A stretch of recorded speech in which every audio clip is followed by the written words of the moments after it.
Agora ele está rindo, porque ela já viu eu fazendo isso. Ela não entendia, eu estou passando de carro assim na Bandeirantes, hum.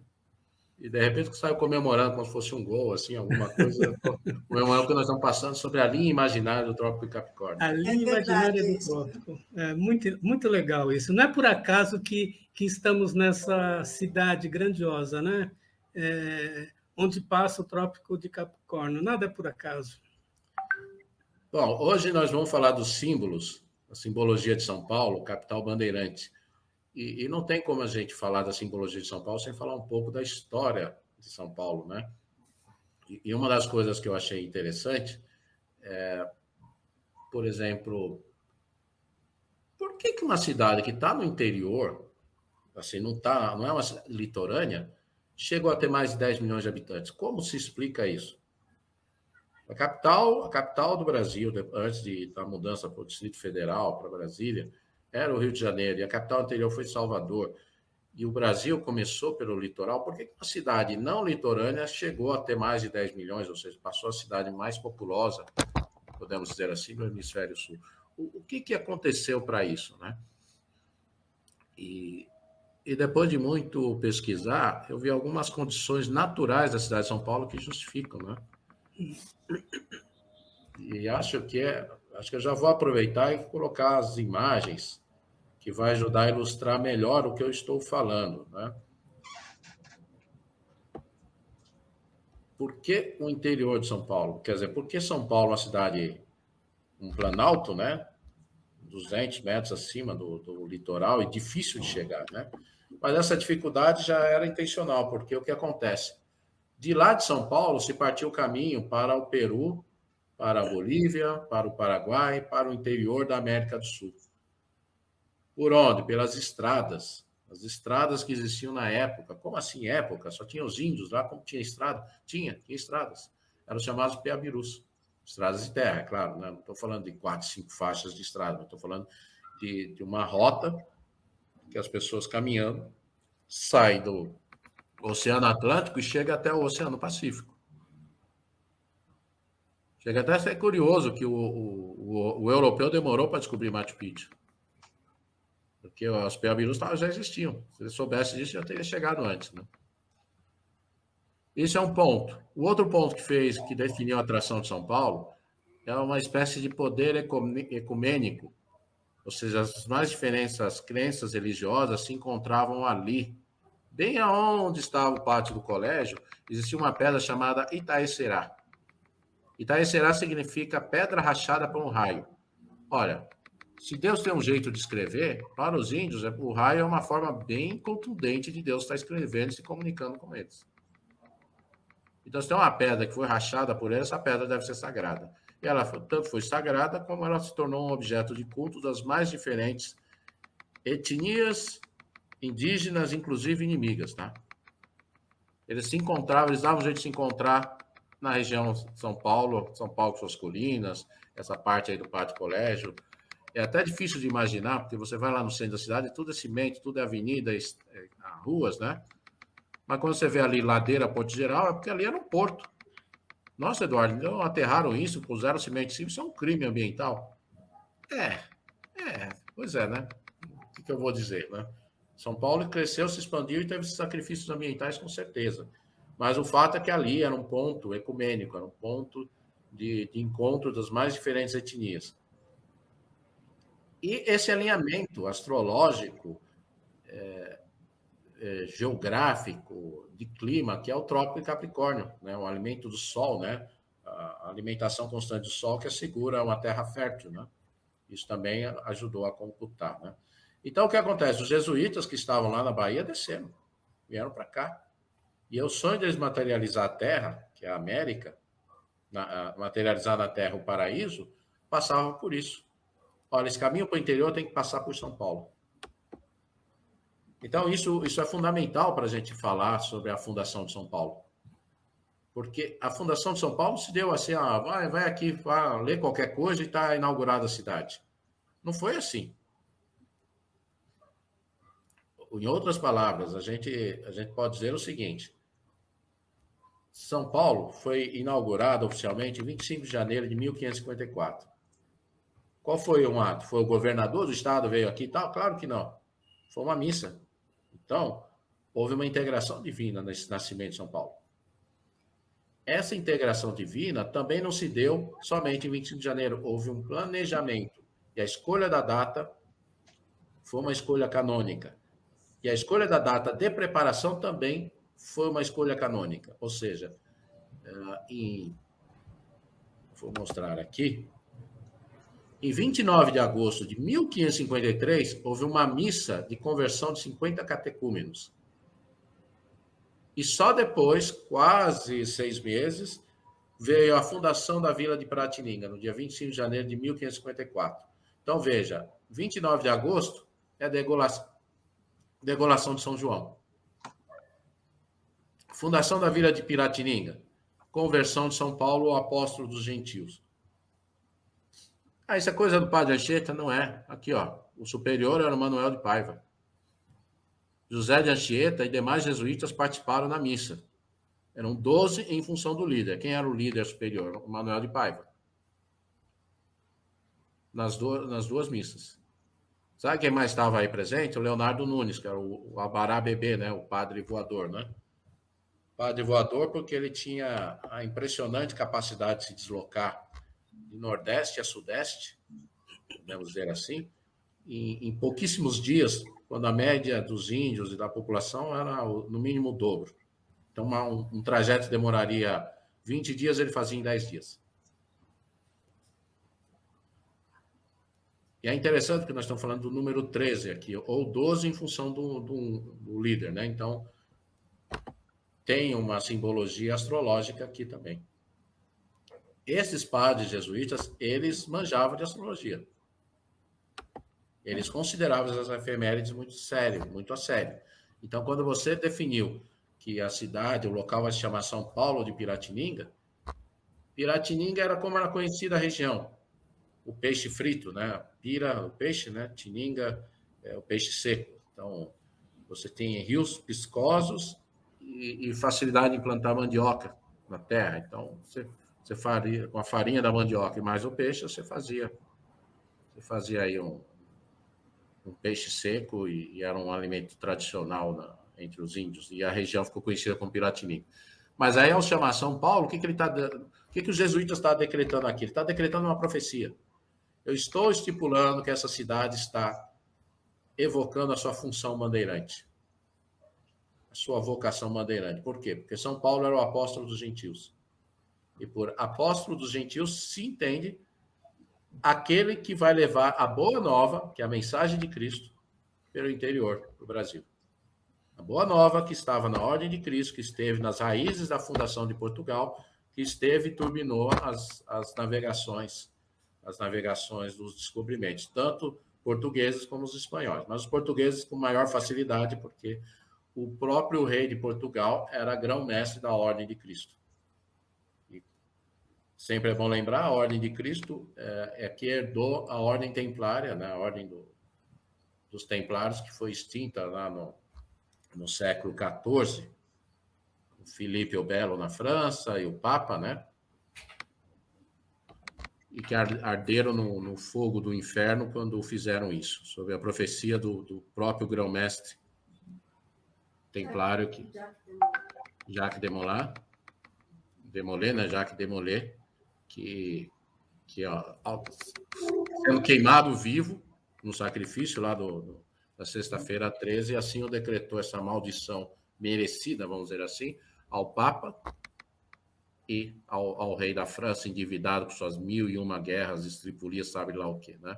Bom, o fato é que acabou a ordem templária, mas os portugueses aproveitaram esse conhecimento, know-how, riqueza e pessoal e converteram na ordem de Cristo numa diplomática negociação dos portugueses com o papato.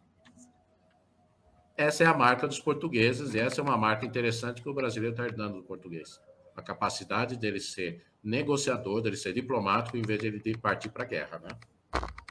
Estou falando várias coisas aí para a gente ter nossos comentários, né, professor Walter, Carlos?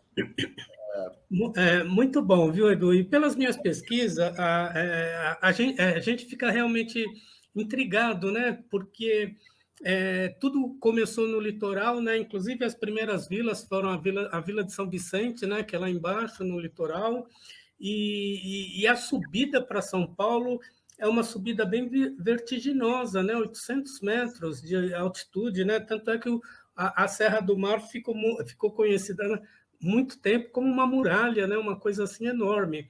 E o interessante, você falando, né, da ladeira Porto Geral, é, a missa, o lugar que escolheram para fazer a missa, né, os historiadores identificaram que era o alto de um monte, de um pequeno monte, né, entre três rios. O que eu acho interessante são esses três rios: o rio Anhangabaú, o rio Itamanduateí e o Tietê. E se você perceber, todos esses três rios, né, todos os rios que nascem por aqui em São Paulo, tudo vai para o interior do estado, né? Vai tudo lá para o interior. É como se já existisse um caminho, né, aberto. E o interessante, você falando, né, a gente percebe também uma rota, né, dos índios, né, porque os índios que aqui estavam, né, os tupiniquins, tupinambás, os tamoios, eles têm a mesma origem, né? Eles vieram lá de cima da Amazônia, eles têm a mesma origem. E o Paraguai também, com os guaranis, né? Tudo a mesma origem tupi. E já existia um caminho, que nem você falou, subindo, né, os Andes, indo até o Oceano Pacífico. Então, existia algum comércio, alguma coisa, muito além desse tempo que a gente está falando aqui agora.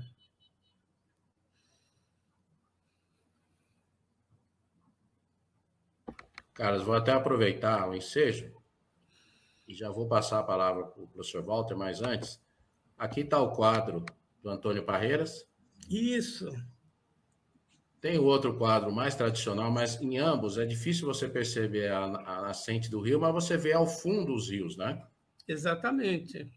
Ao fundo você vê uma posição de submissão, mas você vê poucos índios e os 13 estão aí destacados, né? Os 12 jesuítas de preto, né? Por isso que a gente fala que o nosso Papa é o Papa Negro, né? O Papa Preto, no sentido da túnica deles, né? O jesuíta, né? O Papa Jesuíta. primeiro, né? Então se percebe que o quadro do Antônio Parreiras é muito mais realístico do que o tradicional que ficou na iconografia de São Paulo, né? Eu vou mostrar mais uma imagem aqui da Fundação de São Paulo, que é como que foi, o que foi feito depois da fundação? Foi feito o pátio do colégio. A casa rústica e feliz. Exatamente. Percebe como ela é rústica? Rústica, madeira, palha. Mas aqui tem uns mantras sagrados aqui que o Padre Anchieta deixou por escrito.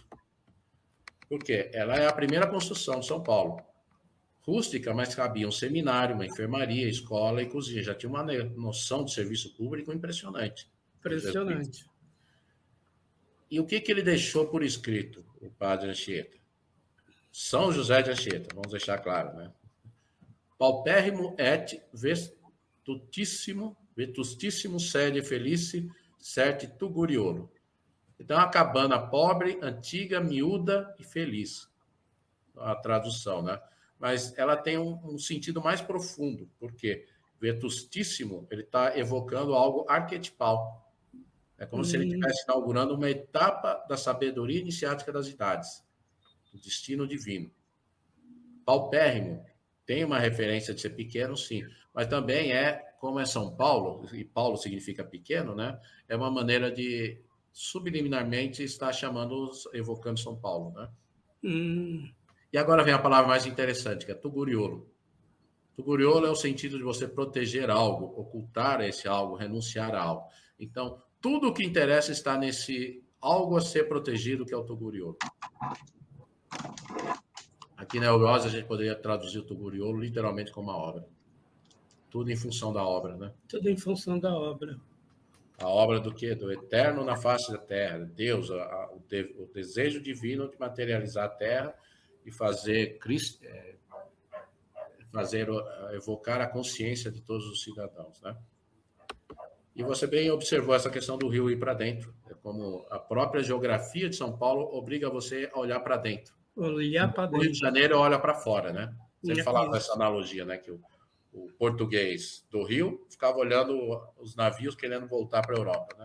E os portugueses de São Paulo estavam no interior e querendo arrumar briga com todo mundo. Caçar índio, escravizar e tal, mas a gente viu que é muito além disso, né?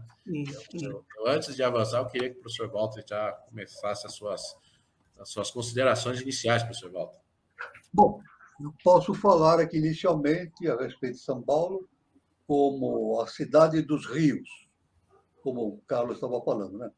Existe uma famosa profecia sobre São Paulo que trata das cidades sagradas, com a função de serem berço de um novo mundo, no bom ou no mau sentido. São aquelas que nascem à beira de rios, cujo nome inicia com a letra T. Olha que impressionante. Pesquisando a respeito, verifiquei que os 4 grandes impérios, interpretados como sendo escritos por Daniel, na Antiguidade, estão dentro dessa situação. Por exemplo, o Império de Ouro Babilônico de Nabucodonosor desenvolveu-se às margens do rio Tigre, e também de Eufrates. O Império seguinte, de prata, o Medo-Persa, acompanhou o mesmo rio, uma vez que incorporou a Babilônia. O terceiro império de bronze, ou grego-romano, pode ser simbolizado pelo Tibre, pois foi no vale deste rio que nasceu Roma. Então, Tibre. Por fim, o quarto império, onde o ferro e o barro anglo-americano desenvolveu-se, às margens do rio Tâmisa, Inglaterra. O quinto império pode ser simbolizado por 2 rios que também começam com a letra T, o Tejo e o Tietê. Então, a gente vê que todo o início da civilização começa com a letra T. Esse T tem relação com o Tau. O Tau, que é o símbolo da força. Né? Então, o Quinto Império pode ser simbolizado por 2 rios, né? Quinto Império, Portugal e Brasil. Começa com a letra T. O Tejo, tendo as margens de Lisboa, e o Tietê, que banha a cidade e o estado de São Paulo. Tigre, primeiro Império Babilônio, segundo Tibre grego-romano, né? E assim por diante. Com 1.032 quilômetros de extensão, o rio Tietê nasce no morro do Serrote da Barra e, ao invés de correr para o mar, vai no sentido inverso, para o interior do Brasil. Atravessa o estado de São Paulo de ponta a ponta, desaguando no rio Paraná. No seu percurso, banha dezenas de municípios paulistas e gera energia por meio de inúmeras usinas hidrelétricas, como as da Barra Bonita, Avanhandava, Rasgão, Salto da Avanhandava e Porto Borges. O interessante é que, como o nosso irmão Edu estava falando, né, geralmente as cidades se desenvolveram à margem do mar, né, à beira do mar, né, as grandes cidades. São Paulo foi uma exceção, foi desenvolvido no interior. O nosso irmão Carlos falou sobre a Serra do Mar, que é uma muralha. Quer dizer, nada acontece por acaso. Veja, 2 pontos importantes. São Paulo ficou atrás de uma muralha, impedindo o ataque de corsários, de piratas. A cidade de Santos era invadida frequentemente por piratas e corsários, que saqueavam a cidade. Isso é da história de Santos. Eles tinham que fugir para o Monte Serrate, que é o morro alto de Santos, né? Se refugiavam lá para escapar dos piratas que assaltavam, levavam tudo. São Paulo nunca foi invadido por pirata. Por quê? Porque tem uma muralha, que é a Serra do Mar. E outra coisa, o rio Tietê caminha no sentido inverso. Em vez de caminhar para o mar, ele caminha para o interior, por causa da serra, da altitude da Serra do Mar. E isso, evidentemente, não é. O nosso mestre diz: nada acontece por acaso. Então, São Paulo foi planejado para fazer a expansão do Brasil. Aí estão os bandeirantes, estão seguindo o rio Tietê, expandindo o Brasil para o oeste, né? E dando toda essa conformação. Então, a gente vê que tudo isso se encaixa. Uma última observação nesse momento que eu quero fazer é o seguinte, que lá Constantinopla ela caiu em 1453. São Paulo foi fundada em 1554, 101 anos depois. Em 1453, o Brasil não era conhecido da Europa ainda. 101 anos depois, São Paulo foi fundado. Quer dizer, não é por acaso, né? Já tem essa predestinação do Trópico de Capricórnio para fazer essa expansão do Brasil, e justamente como sinal, notabilizando que o Brasil é a pátria do Avatar Maitreya e berço da nova civilização. São algumas observações que eu queria fazer.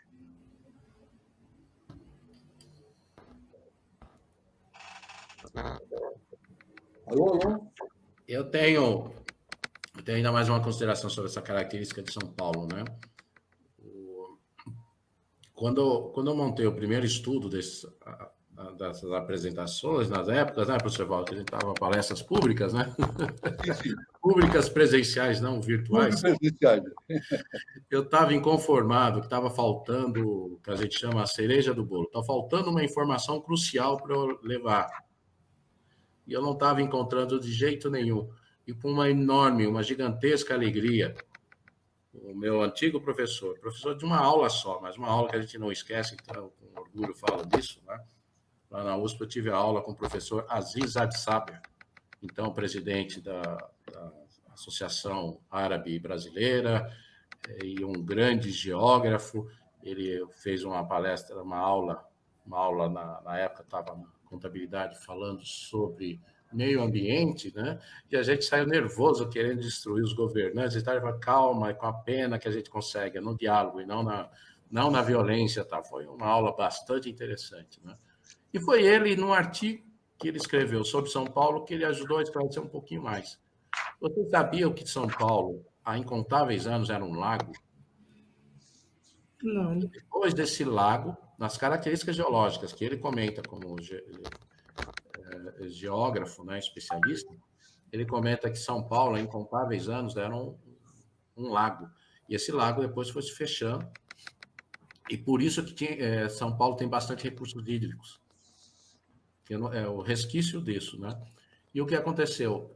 A parte alta, que agora estou falando de Cantareira, ela permitiu um resfriamento da cidade, que permitiu, além do clima temperado, porque está literalmente na linha do Trópico Capricórnio, um clima ameno, né? Uma reserva de água, que hoje nós sabemos da reserva da Cantareira, e a areia que veio desse fechamento do lago foi matéria-prima fundamental para a construção civil. Quem trabalha com mineradora e construção sabe que o que carece a obra é a distância da matéria-prima até chegar lá. Em outras palavras, se você tem pedras, areias para uma construção de um prédio nas proximidades, isso barateia o custo da sua obra. Então, quando São Paulo passou a ser a Chicago brasileira, ela tinha motivos para isso. Ela tinha abundância de matéria-prima nas proximidades. Então, isso foi exemplos, né? E como você comentou dos 800 metros, ele acabou sendo uma barreira natural. Vamos tomar São Paulo, antigamente, século XIX? Tá bom, invade, vai pegar Santos, São Vicente e não vai conseguir chegar em São Paulo, você não vai conseguir subir 800 metros. Tanto que a história das rodovias do litoral para São Paulo, que é o caso da Anchieta e Imigrantes, e a calçada de Diadema, a calçada Luzena, se eu não me engano, elas foram as aventuras. Não foi nada fácil construir. E só depois que respeitaram a serra e deram a volta, que é o caso dos Imigrantes, que aí funcionou. Enquanto a Anchieta foi uma enorme derrubada, desastre ambiental para se construir, a Imigrantes foi mais racional. Eu dou uma volta maior, mas eu consigo contornar a montanha e chego a São Paulo de outra maneira. Então, veja que a própria história de São Paulo, a gente vê isso, a superação do homem, o desafio, e quando a gente começa a harmonizar com a natureza, a gente consegue suceder melhor as coisas, né? São Paulo, apesar do enorme desenvolvimento, né, ele ainda responde por boa parcela da preservação do que sobrou da Mata Atlântica, né? Agora, estado, não a cidade, é claro. Embora a cidade de São Paulo tenha suas áreas verdes e reservas guaranis, tupis e guaranis na cidade, né? tanto no Pico de Araguá como no extremo sul, né? Próximo da Guarapiranga. Olha, eu tenho mais alguns comentários aqui, falando ainda sobre a fundação, para a gente depois avançar para os símbolos, tá? Eu falei que São Paulo nasceu planejada. Mas, Eduardo, nascer planejado só foi fazer a missa? Não. Um atrativo aí para visitar o centro da cidade é passar pela Rua Direita. Porque entre a Rua Direita e a Rua São Bento tem uma cruz perfeita. Isso foi de propósito. Antes mesmo da fundação de São Paulo, se construiu ali uma cruz perfeita. Como se eu colocasse uma cruz no chão e uma cruz no céu, uma antena captadora da materialização das coisas para a cidade de São Paulo. Então, em outras palavras, eu estou me referindo a isso aqui. No canto aqui direito, eu tenho um ponto central, que é a ideação.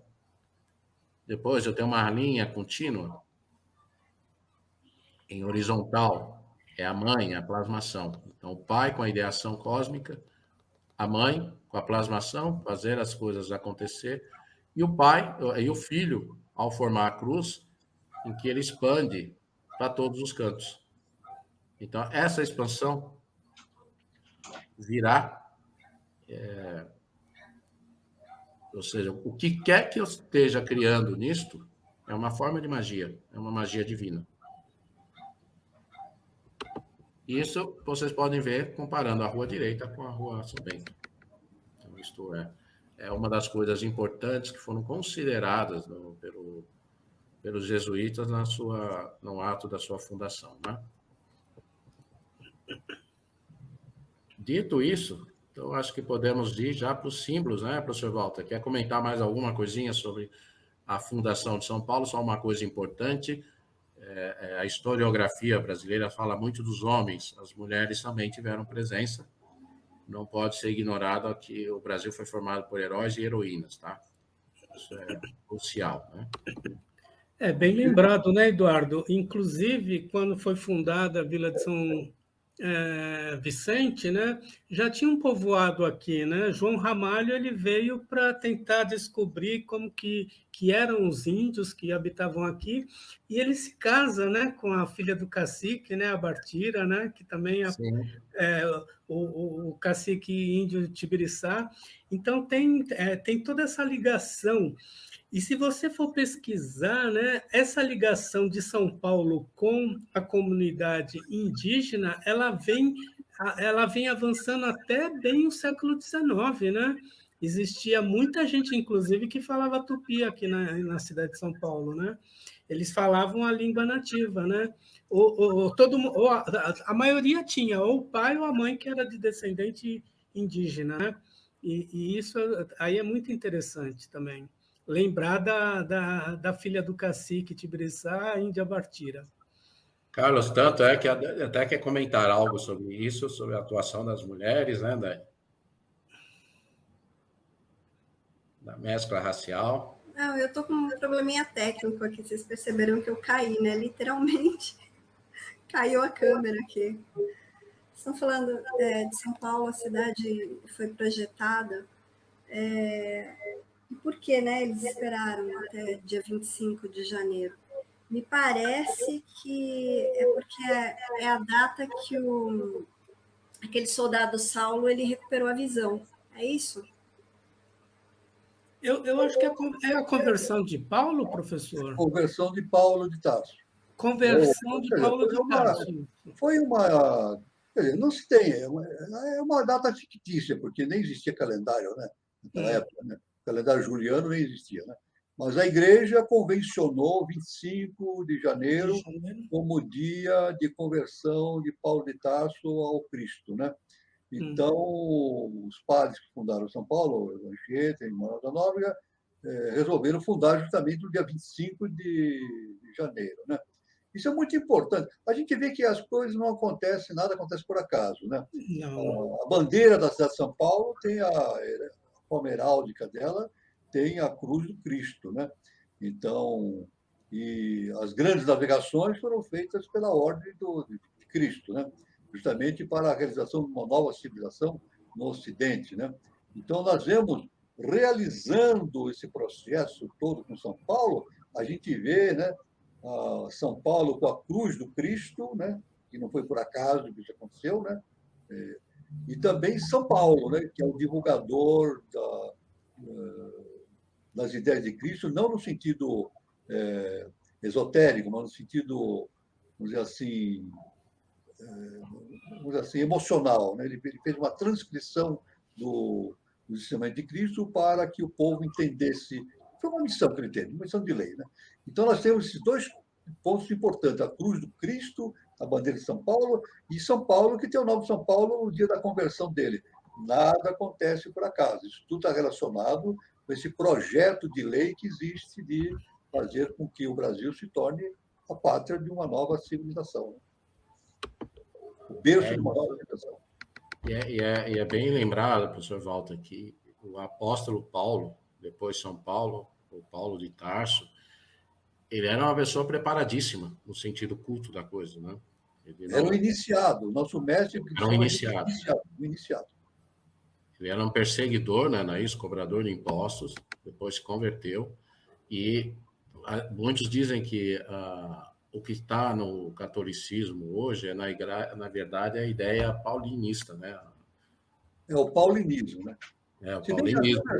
A conversão de Paulo de Tarso não foi uma conversão assim esotérica, né? Foi uma conversão emocional, né? Que levou um choque. Ele estava a caminho de Damasco e perseguindo um determinado cidadão lá, né? Que era cristão. Aí ele viu Jesus, aí Jesus perguntou: Paulo, Saulo, por que me persegues? Né? Aí o cavalo empinou, ele caiu do cavalo, ficou cego durante algum tempo, né? Então foi emocionante, ele levou um trauma, e aquilo mudou a cabeça dele, né? Mudou a cabeça dele. Então, o nosso mestre disse, era um iniciado, e teve esse trabalho de trazer o conhecimento do Cristo para o Ocidente pelo lado emocional, porque o Ocidente não iria entender pelo lado mental. E aí está colocado na cidade de São Paulo o nome dele, né? São Paulo. Então, tem uma enorme importância nesse processo todo de lei, né? Para trazer para a América, especificamente para o Brasil, esse processo de transformação para o início de uma nova civilização. Você vê que nada acontece por acaso. Né? E aí, professor Walter, que entra a questão interessante de que essas coisas, por lei, não são captadas somente por uma elite, mas elas estão aí e pessoas próximas também captam isso. Então, vamos ver a história, por exemplo, do primeiro, do brasão da capital, da cidade de São Paulo, aniversariante de hoje. Foi de um concurso público. E desse concurso, os primeiros que apresentaram não agradou ninguém. Foi preciso uma segunda rodada. E quem melhor classificado, que foi na sequência o número 7, era o poeta Guilherme de Almeida e João Walsh Rodrigues.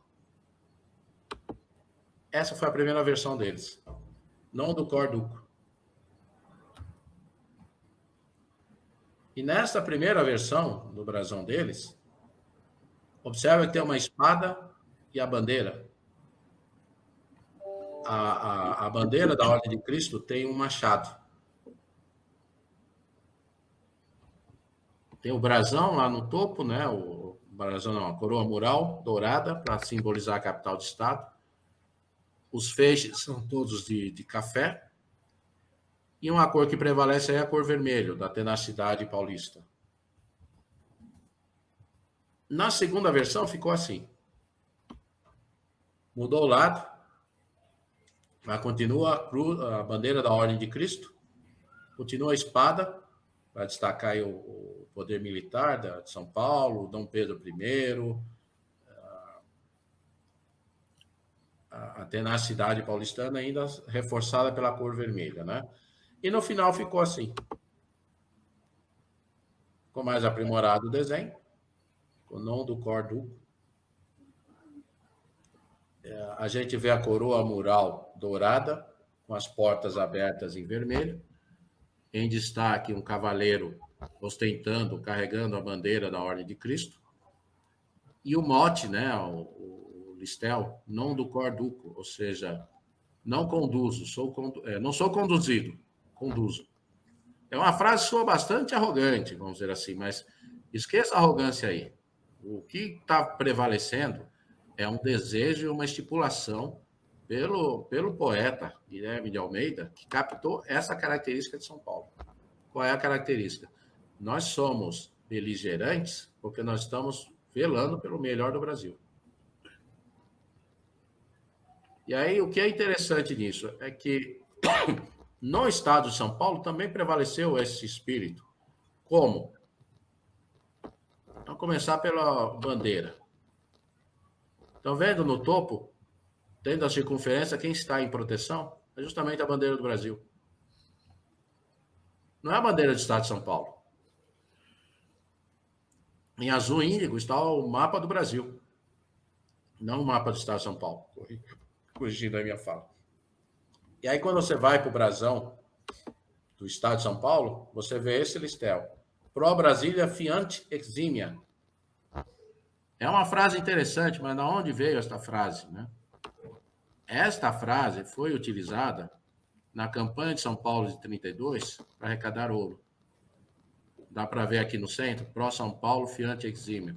Para São Paulo as melhores coisas. E a população do ouro para guerrilhar, a Guerra de Irmãos, né, que foi a Revolução de 32. Um episódio triste da história do Brasil, mas que, no final, Getúlio Vargas, que se tornou uma persona não grata para o estado de São Paulo, resolveu as coisas da maneira dele, tudo ficou resolvido, e depois saiu a Constituição que os paulistas queriam, mas depois, 3 anos depois, lançou a polaca, instituindo o poder ditatorial dele, uma época muito complicada do século XX, tanto que teve a Segunda Guerra Mundial, e esses brasões e bandeiras de todos os estados foram confiscados. Ninguém poderia expor mais nada, estavam proibidos por lei. Eduardo, você está viajando? Estou viajando? Semana passada eu não mandei isso aqui, ó. É proibido falar os idiomas alemão, italiano e japonês? Isso foi tudo sinal de uma guerra, a Segunda Guerra Mundial. Então, os fatores aconteceram. Então, antecedendo a isso, os poderes ditatoriais que Getúlio Vargas acumulou, sobre uma linha do tempo, você pode criticar, porque o Brasil deveria ser sempre democrático, mas, por outro lado, você pode defender e falar, olha, ele sabia o que estava falando. Ele sabia o que estava fazendo e era necessário.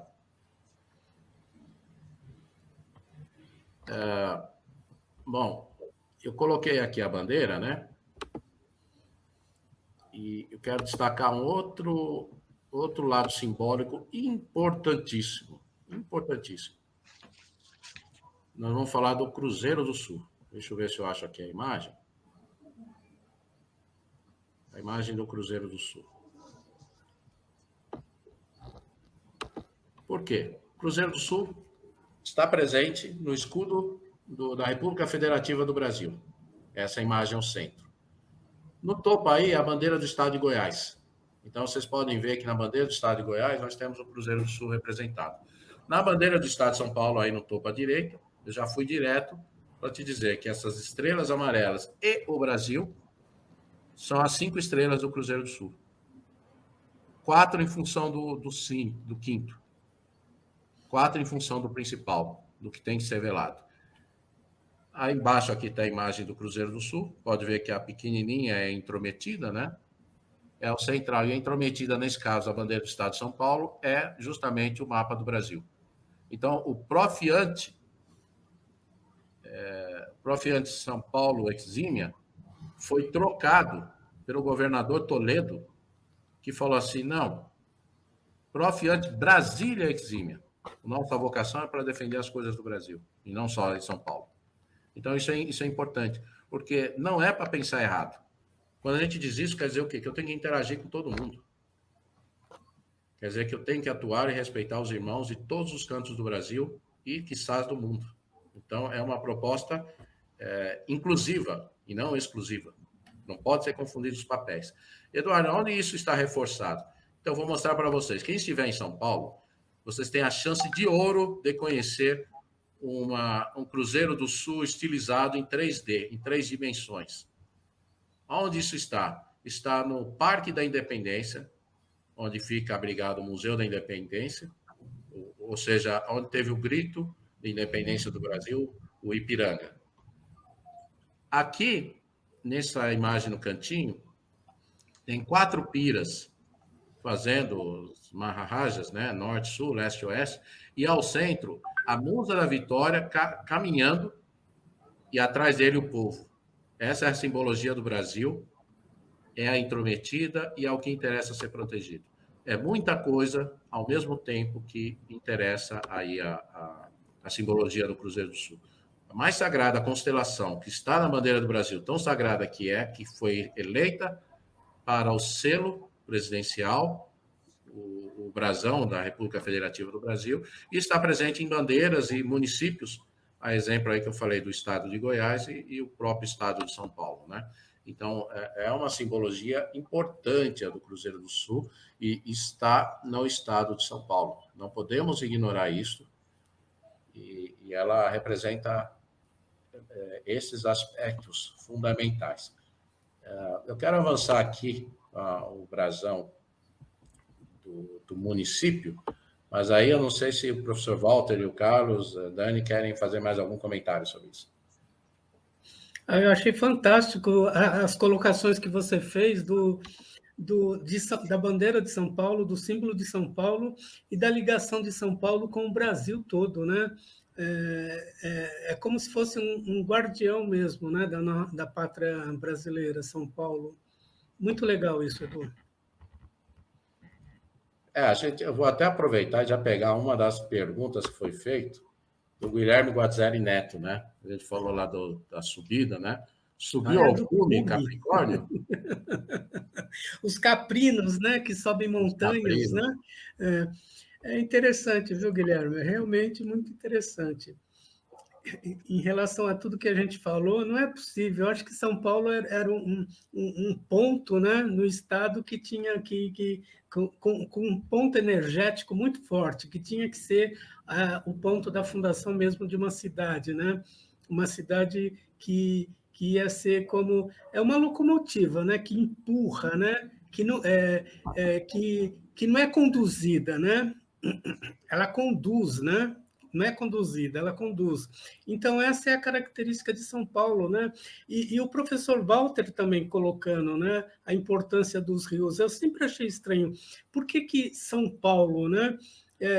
Se os portugueses vieram lá do norte, né, lá de cima, e chegaram aqui, porque nada é por acaso, né?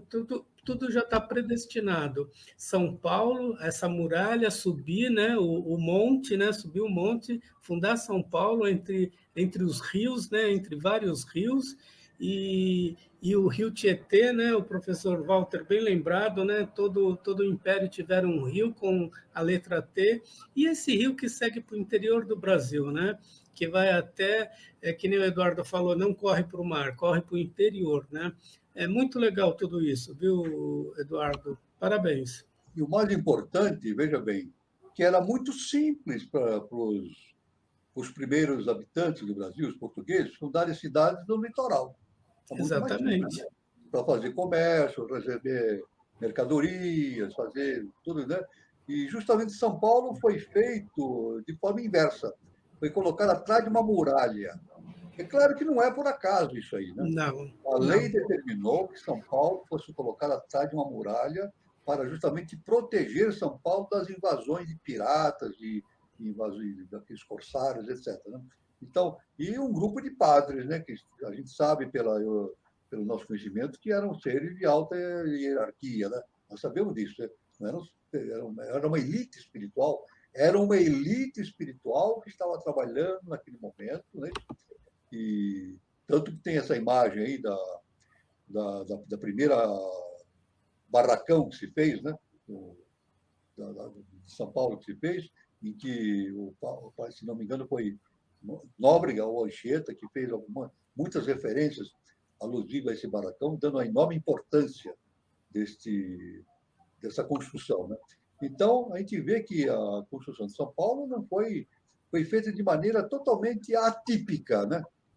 Atípica, não foi feita no litoral, foi feita atrás de uma muralha. Aliás, mesmo para os paulistas, era difícil chegar no litoral, era uma viagem terrível, né? Descer para Santos, subir para São Paulo, Dava um trabalho tremendo em lombo de burro, imagina, até para trazer alimentos que vinham de... Professor, mas dependendo do dia aí, continua difícil, né? Estou sabendo em relatos que gastaram 8 horas para dar 100 quilômetros por causa do trânsito absurdo da descida. Exatamente, mas isso aí, eu sempre digo que, no meu entendimento, é uma forma de proteção da cidade. Assim como também a lei projetou a ida da capital do Brasil para o interior também, né? Desde o tempo do Marquês de Pombal. Quem deu a ideia de transferir a capital do Brasil para o interior? O Marquês de Pombal, que foi um grande auxiliar do rei daquela época, né? E ele deu a ideia, então ele sabia, porque estando no Rio de Janeiro era frequentemente invadido por forças externas, né? Piratas, naquela época era assim, né? Era uma guerra tremenda, né? Então Pombal deu a ideia de mudança para o interior do Brasil, Brasília, né? Que só foi realizada por Juscelino Kubitschek. Então é o sentido de proteção. E também eu entendo, isso aí não é uma observação minha, né? A questão de não ducor duco, no meu entendimento, quem jogou esse tema, essa frase latina, teve uma inspiração fantástica. No meu entendimento, eu entendo como projeto de lei. Eu entendo que na bandeira está escrito projeto de lei. O projeto de lei diz, não sou conduzido, conduzo. Essa é a verdade. Então, nada acontece por acaso. O projeto, ele não é conduzido, ele conduz, o projeto conduz, e como realmente aconteceu. A partir de São Paulo, a expansão do Brasil, né? O Brasil, através dos bandeirantes, das bandeiras, das entradas, etc., né? Deu essa expansão extraordinária para o Brasil em direção do oeste, né? E também, veja bem, não sou conduzido, conduzo. Justamente a expansão que ocorreu durante essa época para as bandeiras aconteceu justamente durante o domínio filipino, né? Ou seja, Portugal ficou sob o domínio da Espanha. É isso? E ficando sob o domínio da Espanha, a linha de Tordesilhas quebrou, porque era tudo a mesma coisa, então quebrou. Então, também não é por acaso. Ficou vários anos sob o domínio da Espanha, justamente para quê? Para quebrar a linha de Tordesilhas, que era necessário para a ampliação do Brasil. Na época, todo mundo podia dizer, puxa, é muito ruim ficar sobre o domínio português e espanhol, muito ruim. Mas, através da lei, do não duco, né, isso foi muito importante, porque a presença da Espanha aumentou a capacidade de defesa do litoral do Brasil contra as invasões e possibilitou a ultrapassagem de Tordesilhas, a partir de São Paulo, através dos bandeirantes, das bandeiras, das entradas e assim por diante. Tudo isso demonstra um projeto de lei. Isso, projeto. Então, no meu entendimento, pessoal, eu entendo dessa forma, não duco, não sou conduzido, eu conduzo. O projeto de lei conduz tudo. Né? Professor, acho que várias coisas aí importantes do que você comentou. Uma delas, o incrível que você comentou de lei, né? O termo não do corduco veio da ideação dos autores do Brasão, que eram o Guilherme de Almeida e o João Bosco Rodrigues. Ou seja, eles captaram essa mensagem. Edu, foram instrumentos. Eles foram instrumentos para jogar isso na bandeira. Mas já pelo Guilherme de Almeida, já vou lançar um spoiler aqui importante. Pessoal, 15 de fevereiro, fiquem atentos, centenário da semana de 22. E o canal 3005 não esqueceu desse episódio importante. E Guilherme de Almeida vai estar incluído entre as personalidades que vamos falar a respeito da semana de 22. Guilherme de Almeida, não, eu ouvi falar da Anitta Mafaldi. Guilherme de Almeida também, né? Dani tem algo sobre Mário de Andrade, mas mais para o final, né? E, sim, vamos falar sobre ele, mas o Guilherme de Almeida também esteve lá. Estamos comemorando 100 anos da semana. 100 anos da Semana de Arte Moderna. 100 anos. E eu vou comentar uma coisa interessante. Se você acha que foi estranho a ocupação de São Paulo com a subida da Serra, é que vocês não conhecem, ou não estão lembrando, não associaram o nascimento do Rio Grande do Sul. O único estado do litoral brasileiro que nasceu de dentro para fora. Ele nasceu das missões, lá do Tratado de Madrid, lá onde redefiniram as fronteiras, dali para cá. Do centro para... O Rio Grande do Sul não tem porto, é uma linha reta, vocês podem ver, parece até que é brincadeira, de alguém pegou uma régua e riscou, e de fato é isso, né? É verdade. A história do Rio Grande do Sul é interessantíssima. Eu não estou vendo aqui, mas se o nosso amigo Eliezer um dia topar o nosso convite, Eliezer, será uma honra contar contigo para nos contar um pouco da história do glorioso estado do Rio Grande do Sul, aliás, um estado que teve vários nomes, e de onde saiu Getúlio Vargas e outros grandes membros aí do positivismo e que vieram conduzir o país, literalmente. Da política nacional. É no futebol, a safra de técnicos aí, de gaúchos, né? Então, os rio-grandenses. Bom, tudo isso aí para dizer o seguinte, enquanto a gente estava comentando sobre o passeio do interior, o Marcos Pisa, saudações ao querido Marcos Pisa Pimentel, está lá em Brasília, né? Ele comenta que São Paulo também é a origem das entradas e bandeiras, sim? Sem dúvida. É a origem das estradas e da bandeira. E aí o que acontece? São Paulo foi para o interior, especialmente na fase aí do domínio espanhol, a União Ibérica, né? As pessoas levavam as bandeiras de Santo Antônio e de símbolos portugueses. Ninguém estava nem aí com os espanhóis. Foi de uma enorme astúcia os portugueses negociarem com os espanhóis a manutenção da língua portuguesa. Ainda como o Carlos falou, o que se falava no Brasil era a língua geral, né? Uma mescla do Guarani com português, alguma coisa que estava nascendo ali, que se misturava, né? Mas o pessoal que foi para dentro, foi para fazer as bandeiras, levava isso. A cruz era a bandeira de Santo Antônio. Era a bandeira da Ordem de Cristo, era a bandeira dos símbolos portugueses, não tinha símbolo espanhol, não. E nisso, capitalizou bem. E aí, o que deu? São Paulo se tornou fazer fronteira com Pernambuco. Foi para o norte e para o sul, para o oeste, né? Para a esquerda, para o meio e para cima, né? E aí vem o Catira e comenta aqui, Gilberto Catira.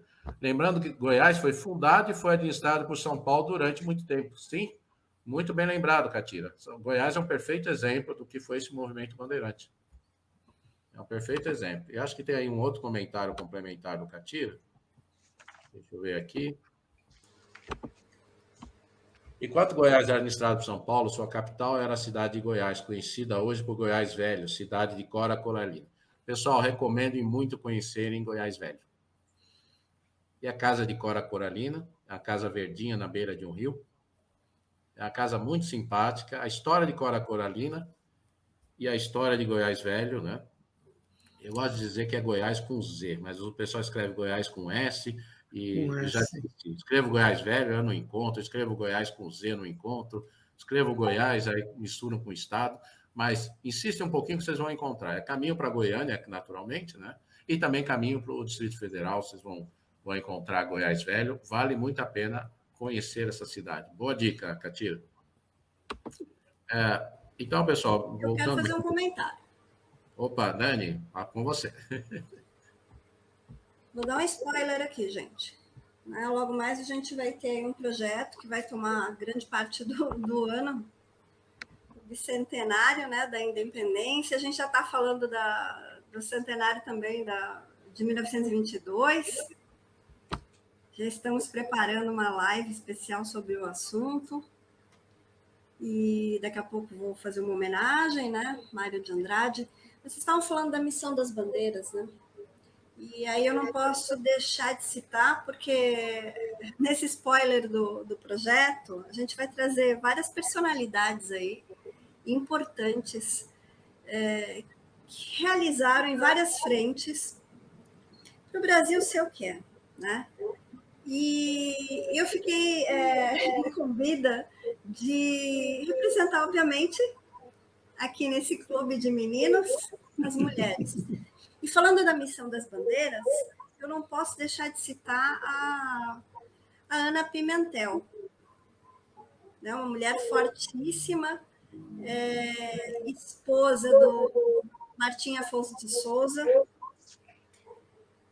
administrador donatário da primeira capitania, né, de São Vicente, governador das Índias, e está tudo entrelaçado. É que ainda numa sociedade machista, não se fala muito da força das mulheres, mas a gente vai trazer aí mulheres importantíssimas como Domitila. Domitila contribuiu tanto, de tantas formas, né? Essa Ana Pimentel, esposa do Martim Afonso, ela meio que arquitetou um plano quando o marido foi para as Índias, porque era esse período bem mercantilista que vocês estavam falando, né, de Portugal, de Espanha, e como é que eles provavam, né, esse poder? Eles queriam acumular ouro, então eles iam para as terras novas, descobrindo e iam vilipendiando, né? Existe muita polêmica, se não foi tão violento, se realmente eles iam dizimando os índios, enfim. Mas era isso. O que ela fez, né? Ela meio que projetou a cidade às escuras, por isso que por isso que eu citei a questão lá no começo do Saulo, né? Quando ele recuperou a visão e ele se converteu. E o que ela fez? Ela chamou os jesuítas, e é bem o que vocês falaram, né? Porque os jesuítas eles eram ligados a essa parte de educação, a linguística, e aí vem as missões das bandeiras, né? Eu comecei citando essa mulher, mas dá para citar mais algumas mulheres assim fortes, mas mais para frente. A própria Domitila, que a gente sabe que teve a ver com a primeira universidade, não foi? Do primeiro curso de Direito no Brasil, não foi? Direito. Mas, viu, Dani, a gente está falando da semana de 22, muitas mulheres também se destacaram. Anitta Malfatti, sim. Isso. Então, eu acho que a gente tem que sempre lembrar, né, da história. Aliás, Oi, professor. Aliás, nós temos que deixar bem claro,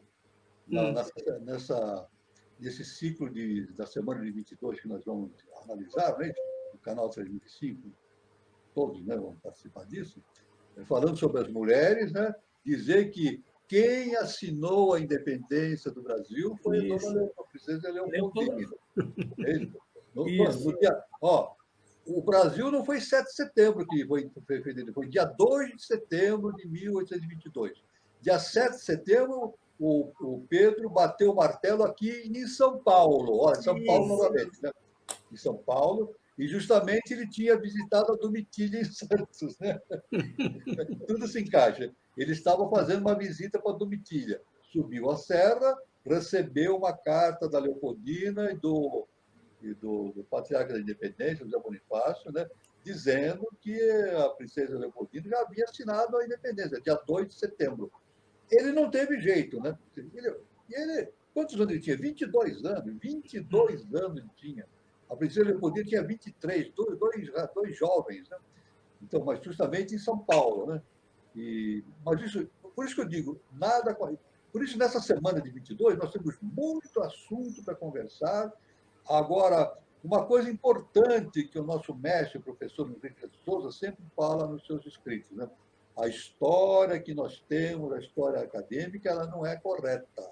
Ela precisa ser reescrita. E esse fato da independência do Brasil tem que ser reescrito, porque existe uma outra verdade por trás disso tudo. Então, vamos começar estudando pelo brasão de São Paulo. O brasão de São Paulo, o primeiro brasão de São Paulo não tinha um brasão oficial, tanto que era usado para representar a região, aqui era usado pelo Senado da Câmara, né? E aqui está, a primeira representação que se pode dizer da bandeira de São Paulo é o estilo da Ordem Manuelina, né? Do rei Dom Manuel, esse estilo barroco, todo estilizado. Mas deixa claro que nós estamos falando do Império Português, né? Deixa claro pela cruz formada aí com 5 escudetes, né? Que é uma casa portuguesa, com certeza, né? E essa coroa mural aqui no topo deixa claro que nós está se tratando de um império. Perfeito, gente. Então, isso também é importante, que as pessoas esquecem da história e acham o seguinte: quem era brasileiro era explorado. Escuta, só uma coisa, você é filho de português? Sou. Está morando aqui no Brasil? Sim, então você é português como ele também é. Tinha os mesmos direitos. A única diferença é que você está numa região distante de Portugal e tudo isso ficou claramente evidenciado quando o príncipe regente e a rainha vieram para cá, em 1808. É umas coisas que, se as pessoas parassem para pensar, você fica refletindo por lado, como assim? Um rei saiu da Europa e veio morar na América do Sul? Sim, isso aconteceu na história. Isso não aconteceu na história por acaso. Impressionante. Impressionante. Você fica pensando assim, como que na lógica da história um rei iria sair de um país europeu, na sua mordomia europeia, para ir para uma terra que tinha insetos, clima inclemente, né? Porque o calor insuportável, não tinha ar-condicionado, não tinha nada na época, e veio com toda a sua corte para cá. Você pensa nisso, você fala assim, como isso foi possível? Isso aconteceu na história. Da mesma forma que o Brasil, com suas eternas crises econômicas, você pensa, como é que esse país conseguiu mudar sua capital para o interior? Se você pensar e ver as circunstâncias com que JK mudou a capital, como as circunstâncias que o rei foi para o Rio de Janeiro, como as circunstâncias das transformações que o país passou, você vê que tem um braço divino aí, com certeza. É questão de lei. Mas eu estava mostrando aqui, né? Essa é a bandeira, como ficou identificada no município de São Paulo, e depois passou a ser esta aqui. E aqui não tem muito segredo, é o brasão e uma cruz da Ordem de Cristo estilizada para o tamanho aí, o formato da bandeira, né? A bandeira antes era só o brasão e o fundo branco. Isso aí aconteceu num concurso público, então, na gestão do prefeito Jânio Quadros, a última versão dele, né, como prefeito, em que ele lançou esse concurso e essa foi a que ganhou, né? Aqui os detalhes que eu quero destacar é que o branco ele tem uma simbologia de paz e de inclusão. Inclusão de todas as raças, de todos os povos, a multiplicidade de cores girando resulta na cor branca, né? A ilusão de ótica do branco. Então, a cor branca heráldica, chamada de prata, né? O prata aí da bandeira do município de São Paulo, assim quer representar. O vermelho, ele já quer dizer a tenacidade, esse lado do não do cor duplo. Esse lado que ele vai para cima. O que está melhor provado disso é a de 32. E em 1842, por exemplo, Tobias Aguiar e o regente Feijó se revoltaram no Império. E aí, tá, Catira, você falou de Goiás, né? O estado do Paraná surgiu dessa revolta de 1842. Acho que a última lasca aí do território de São Paulo que foi cedida a outro estado para a formação do Paraná. E que, na época, o povo de paulista mesmo falou, ainda bem, porque ele não tem condições de cuidar. Você até falou das línguas, né, Carlos? O que fez mudar a questão das línguas gerais foi a vinda dos imigrantes.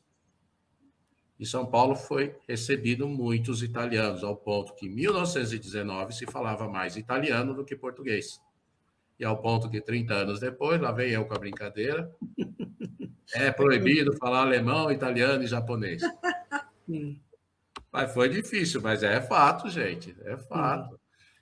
A gente está falando da semana de 22, mas não sabe, por exemplo, que em 24, 2 anos depois, São Paulo sofreu um ataque do governo. São Paulo foi bombardeado. E muito do bombardeio foi causado por gente encrenqueira que quis fazer revolta a todo justo, a todo custo. Pelas razões certas ou pelas razões erradas, o que eu estou querendo dizer é que essa cor vermelha está mais do que justificada, né? Eu acho que aqui eu já havia comentado do poder do café. O café transformou o estado de São Paulo, é um fato.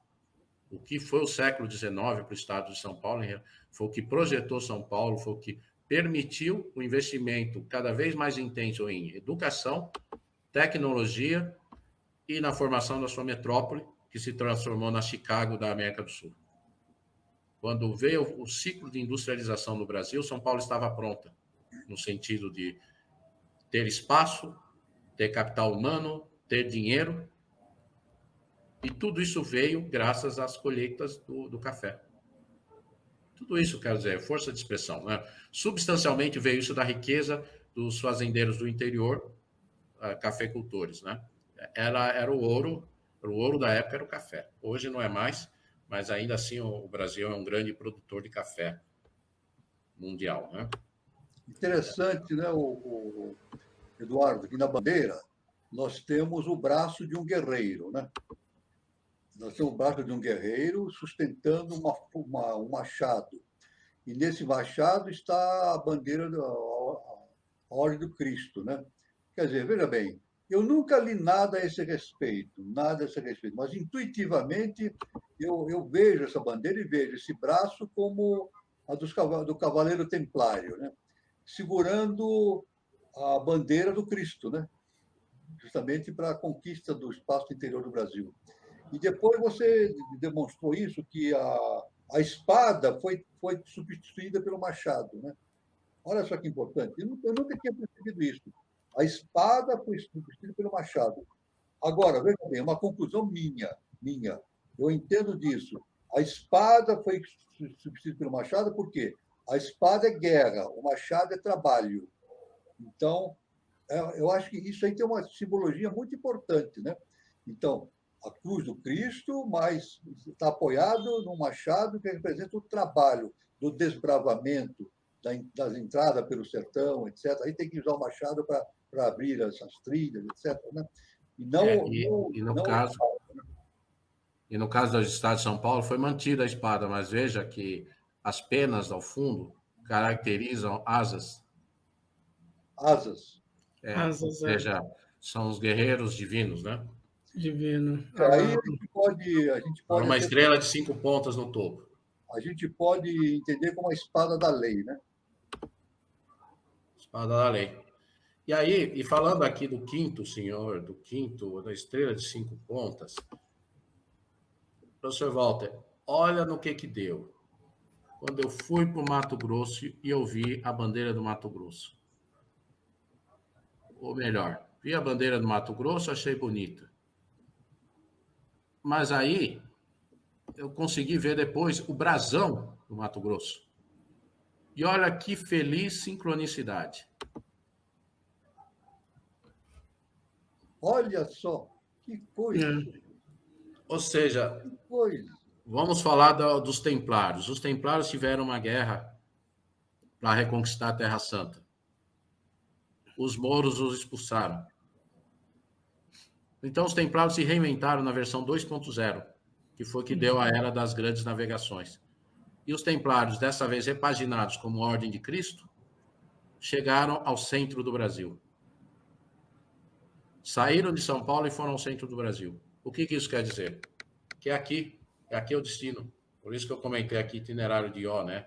A ideia da conexão, a conexão dessa luta antiga, do mundo antigo, uma guerra de Europa, Ásia, Oriente Médio, que veio refletir na América e mostrar que a América é o caminho do futuro. Isso é significativo. Isso dá origem, por exemplo, à lenda do Eldorado, à lenda do Tozão de Ouro, os argonautas e o Tozão do Ouro repaginada para a América, né, para as navegações, como os portugueses e os espanhóis se identificavam, né? Então, essa imagem, para mim, quando eu olhei, eu fiquei realmente abobado, assim, falei, caramba, como é que pode algo como isso, né? Existe uma integração de ideias, né? De ideias. Sim, uma integração de ideias, né? Uma coisa impressionante, não é por acaso isso. Claro que não é por acaso. E aí, professor Walter, eu entendo... A outra bandeira de Goiás, né? Como é o caso da bandeira de Goiás, vamos lá. E também a bandeira de Goiás a bandeira está no machado, não numa espada. Né? Sim.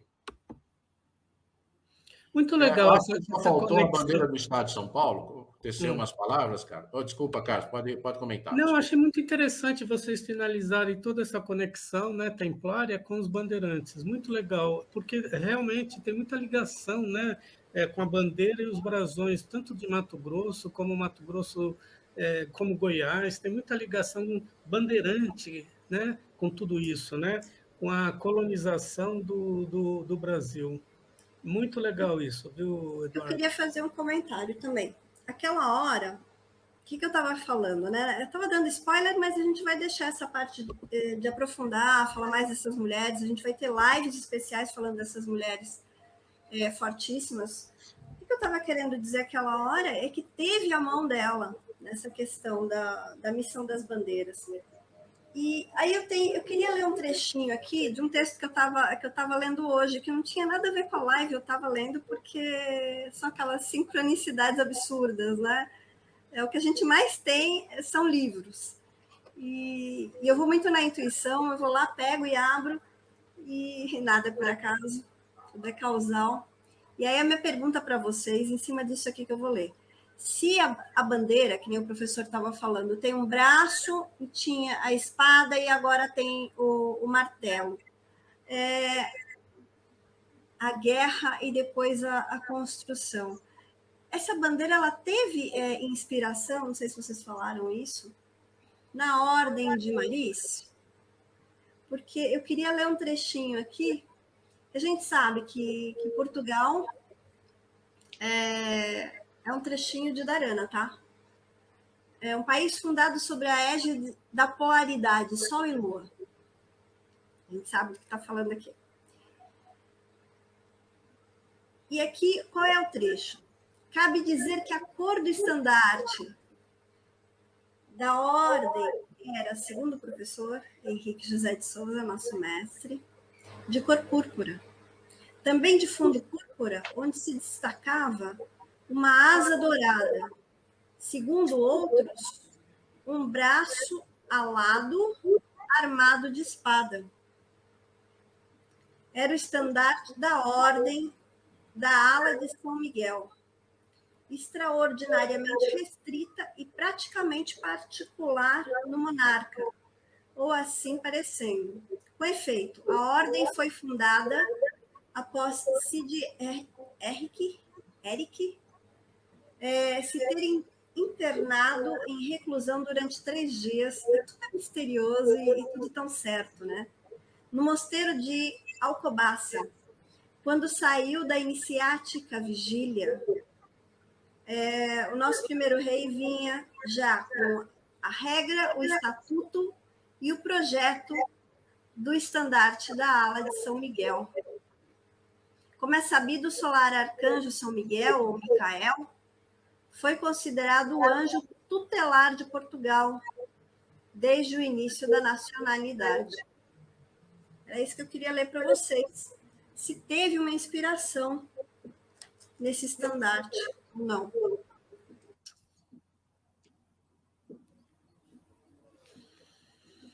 Eu acho que tudo é inspiração, né, Eduardo?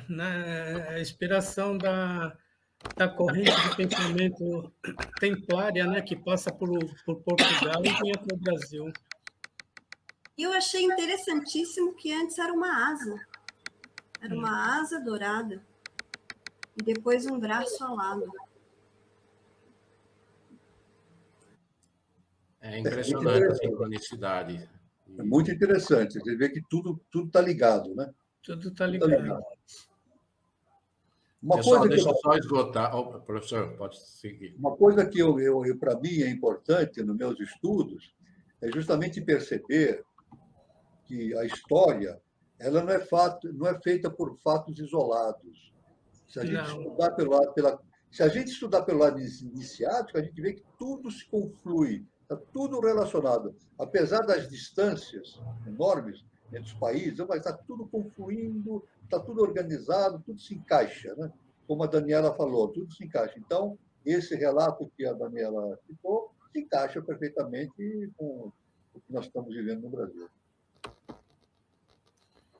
Pessoal, para eu fechar, só faltou falar da bandeira do Estado de São Paulo, embora eu falei em pedaços aqui no topo, faltou falar das 13 listas, preto e branco, né?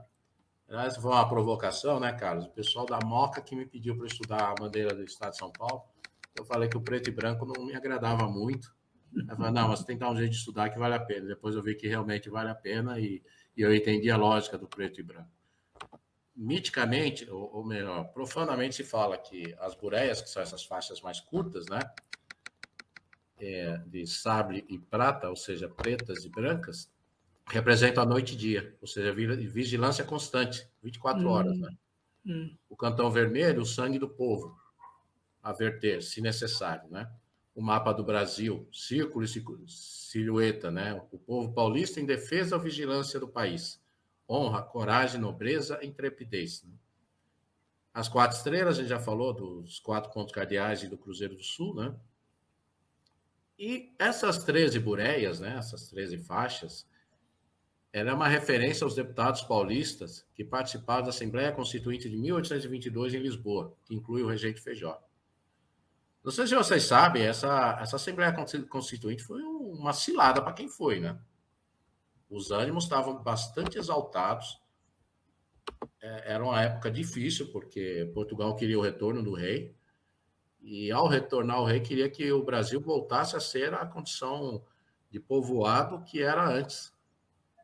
Depois de todo o desenvolvimento que Dom João VI e a corte proporcionaram desde 1808, você quase 2 décadas depois de falar, não, volta o que era antes, não vai funcionar, né?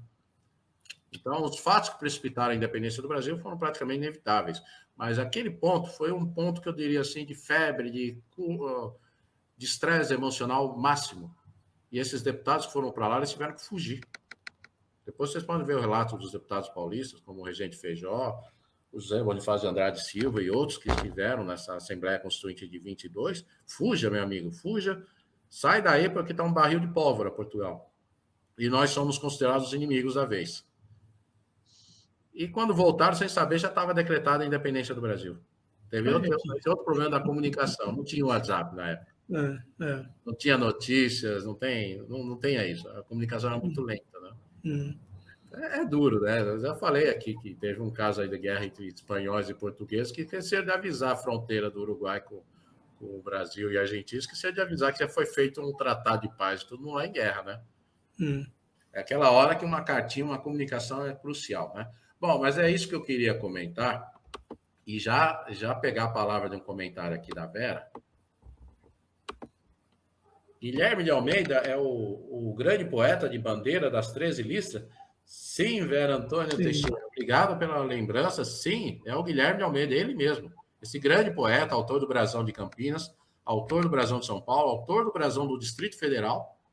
É esse mesmo poeta que inaugurou uma linha, vamos dizer assim, de rever o nacionalismo, mas é um nacionalismo com causa, né? Que partiu dele da semana de 22 para frente. Ele rompeu com os artistas da semana de 22, mas mais uma vez a gente vai entrar em detalhes, mas sim, te confirma enfaticamente, é o Guilherme de Almeida, o próprio. Eu estou com um puxão de orelha aqui, que pertinho aqui do escritório em São Paulo, fica a casa Guilherme de Almeida e eu não tive coragem de ir até lá. Preciso ir. Então tá minha lição de casa atrasada aqui, né? Também um abração para quem encontra-se no Mato Grosso.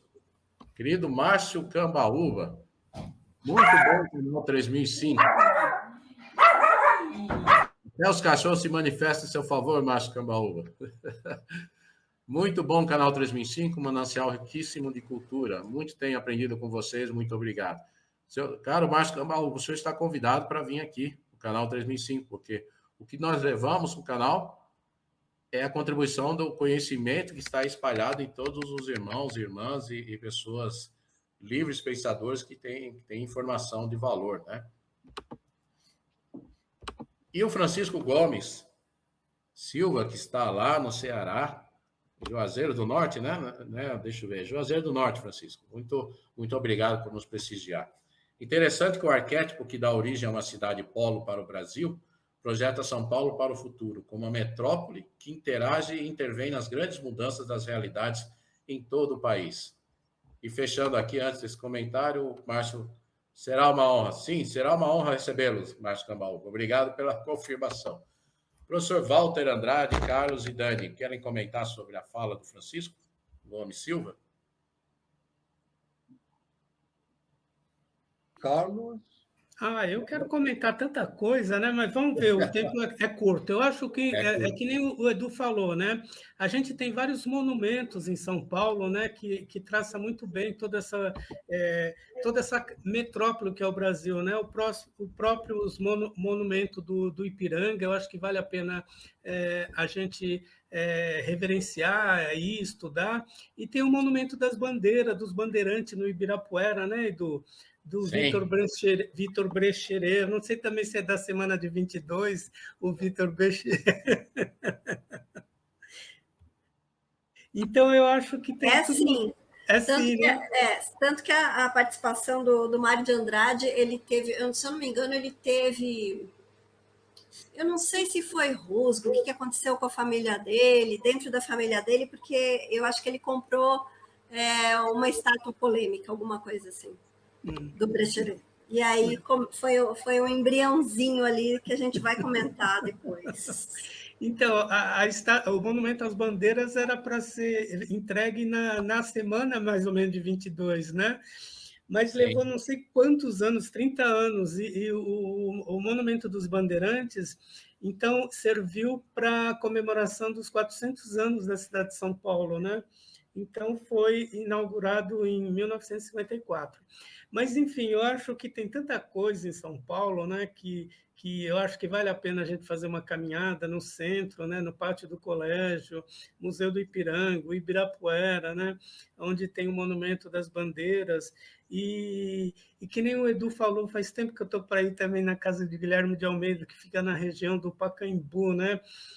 Tem a casa do Mário de Andrade, na região da Barra Funda. Então, eu acho que a gente tem muito... E São Paulo é uma cidade cultural mesmo, né? Tem muita coisa para ser vista, para ser analisada, para ser estudada. Enfim, era isso. Bom, eu tenho que dizer, hoje nós estamos analisando a cidade de São Paulo, né? Mas o mais importante é o Brasil, né? E toda cidade do Brasil é importante, desde o norte até o sul, Rio de Janeiro, Salvador, que foi extraordinário, Rio de Janeiro, Porto Alegre, Manaus, Recife. Toda cidade na sua história tem um ponto importante na construção do Brasil, né? E São Paulo tem essa característica de ser um ponto de miscigenação muito grande, né? De todas as pessoas de todos os pontos do país, né? Aqui tem representantes de todos os estados, né? Inclusive de muitos países, né? Tem muitos países aqui que formam colônias imensas, né?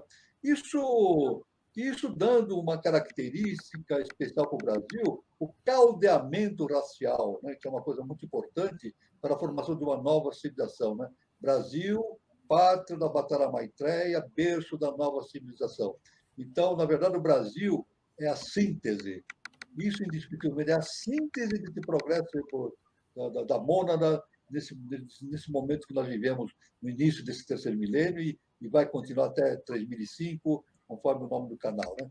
Então, reverenciando São Paulo e todas as cidades do Brasil por todo o seu aspecto histórico e participativo na construção desse país maravilhoso que é o nosso Brasil. Professor Walter, você abriu o caminho para a próxima live. A próxima live vai ser sobre o lançamento do livro Brasil, Luzeiro de Nações. Olha aí, ótimo, em sincronismo com o que você comentou.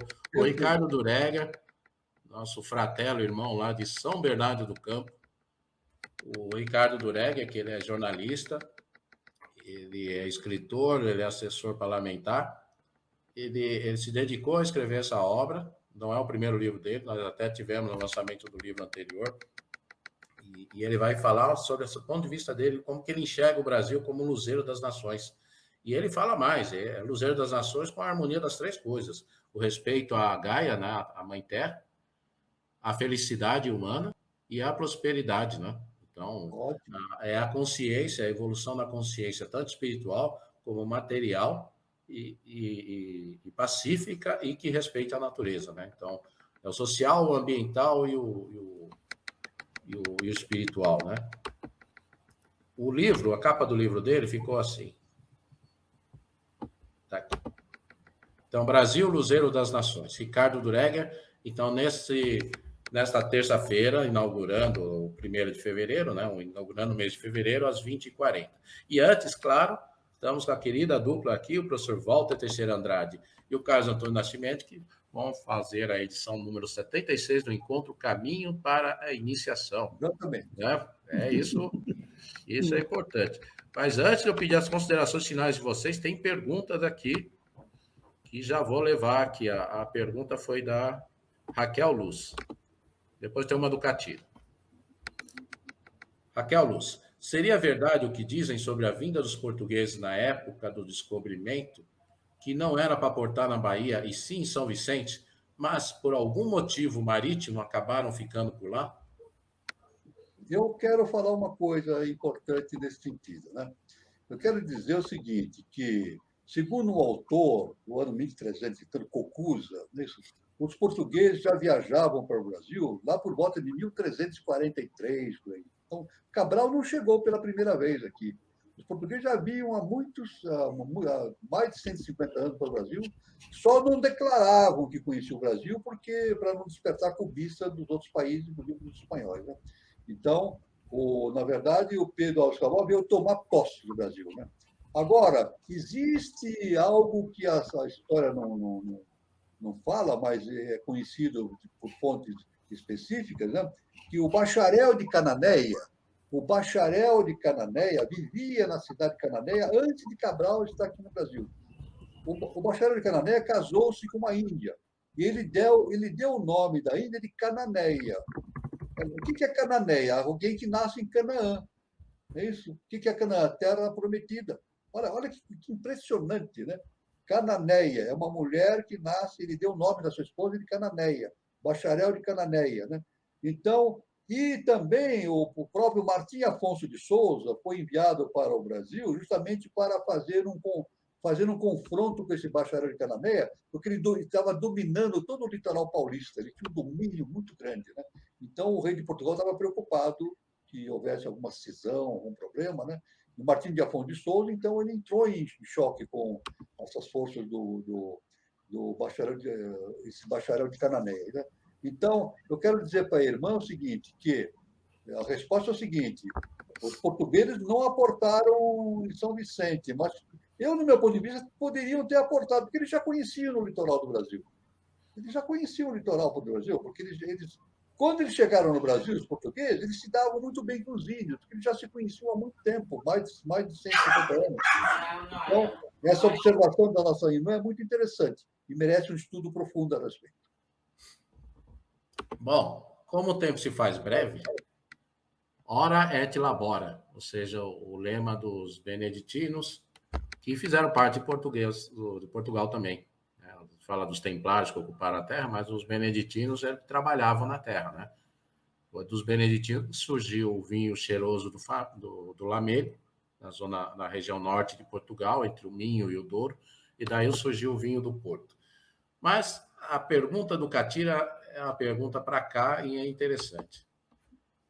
Seria correto dizer que o evento de 29 de agosto de 1553 foi uma espécie de fundação espiritual de São Paulo? Apenas como analogia?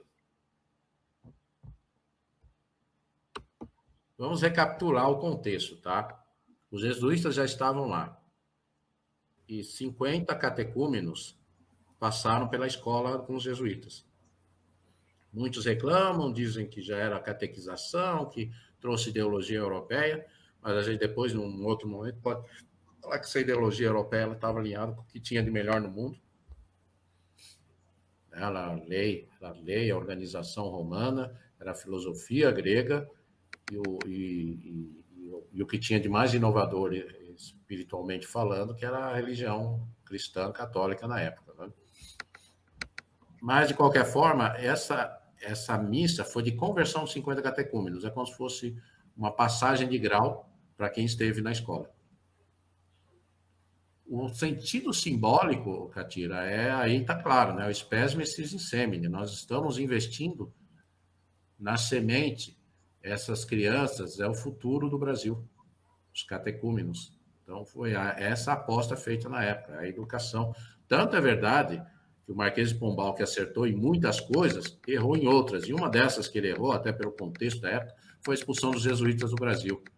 Quando os jesuítas foram expulsos do Brasil, não tinha ninguém para suprir a educação do país. Aí o país passou por um revés, ficou mais atrasado educacionalmente ainda. Então, há fatos dificílimos que aconteceram, né? Mas que é a história do Brasil, uma história torta, um Deus escrevendo em linha reta. Não tem outra forma de eu pensar diferente. Eu não nós diria estivemos, né, Edu? Na primeira sala de estudos, não foi? Quando a gente foi para Anchieta? Ah, sim, nós visitamos a sala de estudos em Heriritiba, hoje a cidade de Anchieta, no sul do Espírito Santo, aonde Anchieta ensinava as crianças. Anchieta foi mas eu acho que nada é por acaso, né? Eu acho que foi tão importante ter esse contato com os jesuítas, né? Eu acho que foi o tempo necessário para o Brasil ter essa visão, né? De Brasil que a gente tem hoje, né? E esse alavanco todo no estado de São Paulo, né? A gente percebe que naquela época já tinha interesses políticos e tudo que atrapalham, né? Realmente atrapalhou a saída dos jesuítas, mas eu acho que foi importante, né? Ter todo esse contato que teve, esse registro, né? Anchieta morreu no Brasil, né, Eduardo? Morreu nessa cidade que você fala no Espírito Santo. Sim, nós visitamos onde ele teve os seus últimos dias de vida. E foi tão interessante, porque não tem como. Para mim, essa questão energética acaba me impactando bastante. Claro que a gente viu algumas ruínas. Essa sala, que foi a primeira em que ele começou a ensinar os índios, e eu não sei, foi uma energia tão diferente. Você lembra o que eu te falei ali, Edu? Sim. É uma sala muito pequena, né? Toda de pedra, né? E ali, eu não sei, me veio uma sensação, eu virei para o Edu e falei, se eu um dia fosse casar mesmo, fazer uma cerimônia, eu não sei porque eu senti vontade de fazer naquela sala, não foi isso que eu falei? E depois a gente realmente visitou o quarto onde ele acabou falecendo, a janela, tem aquele lugarzinho para sentar, né? E a vista do rio ali atrás. Mas, enfim, eu não lembro o nome, vocês podem me recordar. Como é que chama aquele imóvel que a gente ajoelha para ficar rezando? Como é que chama? Oi, cadê todo mundo? Não sei, não sabemos. Também não sei, viu, Dani? A gente entendeu o que é, mas não sabemos o nome. Um oratório. É como um oratório, eu acho, né? Um oratório. E tem um no quarto em que o Anchieta faleceu, né? E a gente acabou fazendo ali não sei se uma homenagem, mas um agradecimento. E a gente deveria ter separado essa foto, né, Edu? Que foi bem impactante para a gente. Pessoal, ainda sobre a pergunta do Catira, pensando melhor sobre a sua pergunta, a Fundação Oficial de São Paulo convergiu com a Fundação Espiritual. Respondendo a sua pergunta, eu entendo que 25 de janeiro de 1554 concentrou os dois, o espiritual e o temporal, né?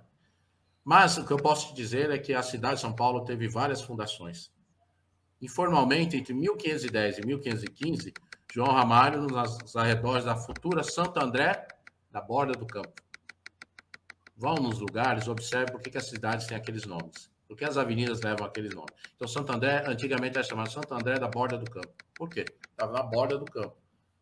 Passou a borda do campo, aí veio a segunda fundação. Em 1532, Martim Afonso de Souza, como a Dani já comentou, no verão de 1532, provavelmente na colina de Tabatinguera. Aí veio o terceiro momento desta fundação, que é o padre Abará Bebê, ou seja, o padre voador Leonardo Nunes, com a iniciativa de estabelecer a capela de Santo André da Borda do Campo, provavelmente em junho de 1550. Então, veja que Santo André serviu de preparo para chegar a São Paulo. Aí, fim, a oficial, né, que foi 25 de janeiro de 1554, E a última foi a transferência dos moradores de Santo André para Piratininga, e assim cria massa de atividades e pessoas para se constituir uma vila e depois se transformar em cidade. E, pessoal, não tem mundo cor-de-rosa, não, sofreram muito, viu? Sofreram muito. São Paulo era pobre. Aliás, um dos motivos do êxodo de paulistas para o interior, né, os bandeirantes, é a pobreza extrema que a cidade vivia. A cidade se plantava marmelo, se criava porcos, que o inverno era inverno de verdade, ao ponto da água congelar, relato do Padre Anchieta. Então, São Paulo não teve vida fácil. Então, a vida heróica não é do bandeirante com aquela bota portentosa, roupa protegida, não, eram pessoas maltrapilhas, no sentido pragmático, era maltrapilhas no sentido de ser roupas práticas para se andar no interior, sertão afora. As bandeiras oficiais tinham pessoas com cabeça, preparado, tal. Fernão Dias é um exemplo, claro. Fernão Dias soube o que estava fazendo. Só que a grande massa dos bandeirantes eram os próprios índios, escravos libertos, portugueses misturados, que fizeram essa caminhada para dentro. Então, o Brasil já teve essa história de inclusão. Mas, gente, como eu falei, o tempo se faz breve, e é a hora das considerações finais. Carlos Antônio Nascimento, suas considerações finais. Olha, foi muito bom, viu, Edu, participar de tudo isso. E só finalizando o que você falou, realmente os bandeirantes, eles tinham muita gente para auxiliar, e os índios auxiliaram muito, tipo 300 índios, 500 índios cada comitiva. Então, era muita gente, fora os outros todos, né? Por isso que São Paulo também era uma cidade muito simples, né? O homem do campo, do interior, simples, o caipira. E eu acho isso fantástico, fascinante. Eu adoro essa cidade, ela cresceu e cresceu porque tinha que crescer. Parabéns, São Paulo. Obrigado, Carlos. Olha, respondendo a pergunta da Dani, a Maria Inês, lá de Nova Chavantina, da Arte Educa, né? Comentou, o móvel se chama genuflexório. É isso mesmo. Eu tinha esquecido o termo, é isso mesmo. E rapidinho, Vera Antônia Teixeira, vai lá no COI da Eubiose, o canal oficial, acho que é o segundo, não, no terceiro congresso online de Eubiose, eu comento mais sobre Anchieta. Sim, ele chegou com 19 anos, um garoto da ilha de Tenerife, e que no seu brasão já tinha a profecia de que ele ia virar santo. Eu falo sobre isso, explico em detalhes sobre essa profecia de que José de Anchieta ia se transformar em São José de Anchieta. Obrigado pela pergunta e participação, velho. A Noessa também falou que era oratório, né? E o Marcos Pisa comenta que também tem São Bernardo do Campo. Sim, São Bernardo do Campo. A borda do campo, São Bernardo.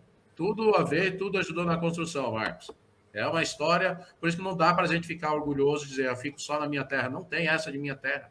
A terra é a construção coletiva, o Brasil, e me atrevo a dizer, a América do Sul e o mundo, por extensão. E, claro, nossos queridos portugueses, nossos queridos espanhóis, os italianos, os armênios, os árabes, os japoneses e todos mais que as cepas que vieram construir o Brasil e que não vieram ainda, mas que de forma indireta também está construindo.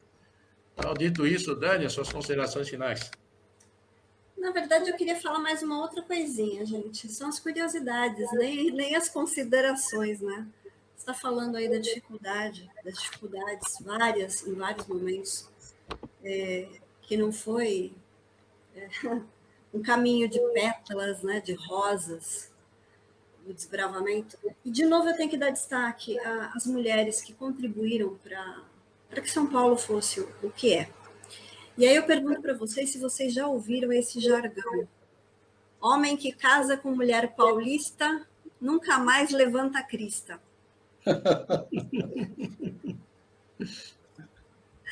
Já ouviram esse jargão? Não. Quem sabe da Guerra dos Emboabas sabe muito bem o que isso significa. Os bandeirantes do Paulista. Emboabas e com as mulheres que se tornaram padeiras e ajudaram no desenvolvimento do comércio paulista. Pede para o professor as considerações finais. Eu quero depois fazer uma pequena homenagem para fechar a live, uma homenagem à cidade de São Paulo. Professor Walter Teixeira de Andrade, suas considerações e o nosso agradecimento por você e o Carlos aceitarem o convite de agradeço muito o convite. estar aqui. Estou esperando aí os temas do bicentenário, né, também, e estou esperando também essa oportunidade que a Dani falou de falar sobre as mulheres, a importância das mulheres. Aí eu tenho muita coisa para participar desse assunto, porque é um assunto muito... Porque mulher está ligada com a mãe divina, né? Não precisa falar mais nada, né? E eu queria também lembrar, de uma última parte, a participação dos indígenas nessa época de São Paulo, que não se fala muito, né? Mas houve uma grande miscigenação do europeu com os indígenas. Então, o processo de eles participavam, que nem o Carlos falou, eram centenas, até milhares de índios participando das bandeiras, etc., né? Que avançavam pelo interior. Então, está uma homenagem aos nossos indígenas também, que tem uma parte especial no crescimento do Brasil e pela formação de uma nova civilização. Foi extraordinário o encontro, gostei muito, parabéns. Está sem som. Obrigado, professor Walter. Está convidadíssimo para esses temas interessantíssimos que vamos explorar aqui ao longo da programação. E meu agradecimento e deixo a Dani com as suas considerações finais. Bom, agradecimento a todos vocês. Eu quero mandar um beijo para a Marina, que contribuiu com as pesquisas. Gente, eu quero ler aqui um poema do Mário de Andrade, da segunda coleção, que foi publicada em 1922. Foi considerada a mais polêmica e influente dele. Ali a métrica não era regular, nem rima, então já introduzindo as ideias modernistas, né? E revolucionárias. E esse poema vai ser também em homenagem ao nosso querido irmão Gilberto Catira. Vamos lá. São Paulo, comoção de minha vida. Os meus amores são flores feitas de original. Arlequinal, traje de losangos, cinza e ouro, luz e bruma, forno e inverno morno, elegâncias sutis sem escândalos, sem ciúmes, perfumes de Paris, bofetadas líricas no Trianon, Algodoal, São Paulo, comoção de minha vida, galicismo a berrar nos desertos da América. Mário de Andrade. Beijo, pessoal. Até a semana que vem. Obrigada.